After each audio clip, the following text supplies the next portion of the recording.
Okay, so we're going to start with the background. We're going to paint the background and do our textures on it, and then we'll do our center symbol or shape that we've chosen. So we've taped off the edges really exactly. You just use scissors or an X-Acto knife to cut that tape in the right shapes before you stick it down.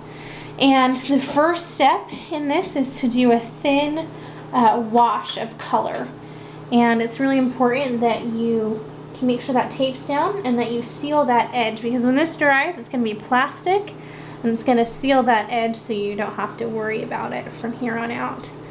I've chosen to start with some cool colors, and you have to work pretty fast, and you're going to use plenty of water here, which you don't usually use a ton of water with acrylic. We want to get this color down and blended into a nice smooth wash. I've chosen a variety of cool colors, just a couple of blues and a green here. So for creating textures, we're going to use some of this matte gel medium.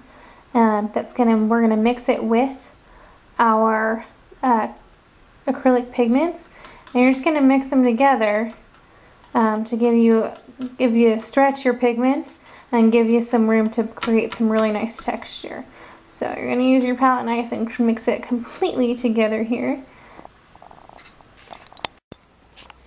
You can see now that we finished doing our thin wash over the entire piece, just to give a seal on the tape and to cover, make sure that we have acrylic over the entire thing. It may not be very smooth, but we have some variety in colors of greens and blues, a nice dark cool background.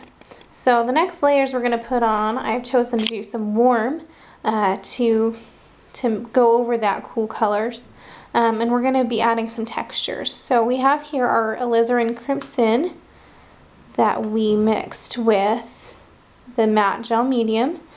And we're going to go ahead and just spread it over a section. And we're going to just spread over a nice thick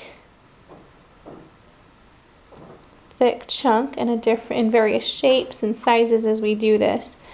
And we can use various things to create texture. First, and my favorite, is to just use my palette knife to give us some nice textures here.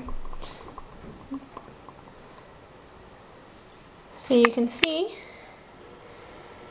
that we have a lot of textures going on now that we've used the palette knife there, just to lift up that matte gel medium that we've mixed with the acrylic paint. Here we have a red violet that we mixed together with the matte gel medium, and you can try all kinds of things to create the textures. A variety of textures is always going to make this more active and interesting. I have here just a plastic shopping stack, and you can press that up and down all over to create an even smaller texture, maybe a little finer. And we can just use all kinds of different things. So be creative. You can use mesh, you can use, you name it, you can think of it to build some texture up in here.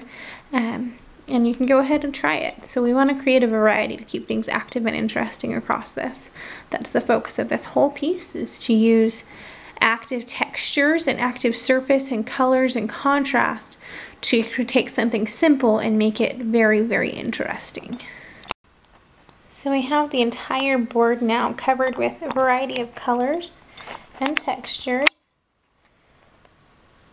And you can do it in any variety. You can do different sizes, directions of shape. You can do them all the same direction. I chose to use mostly warm colors, but you have all kinds of freedom and options. Just be deliberate in your choices to make sure that you're creating something that's active and balanced. Now that we've allowed the entire textured surface to dry completely, we get to begin the squeegee process, which is loads of fun. I've mixed up a light blue color with the matte gel medium to begin this process, and used my palette knife to get a nice thick glob. You can see it's pretty thick all along the edge there. And we're going to go ahead and use our squeegee to pull that all the way across my board. So we're going to pull the squeegee. We're going to start up here at the top and press against the board to pull that blue right across. You can go back over sections if you need to, and you're gonna pull it across, and you're gonna do this, repeat this in different directions on different areas of your board. You can squeegee different sections, like I could only do this part in blue, but I wanted to create some uniformity in my background, so I'm going to cover the whole thing with blue and then squeegee 2 different colors in 2 different directions so we get lots of activity going on. So we've got our light blue all dried, and now we're going to squeegee across in a different direction with a bright darker blue.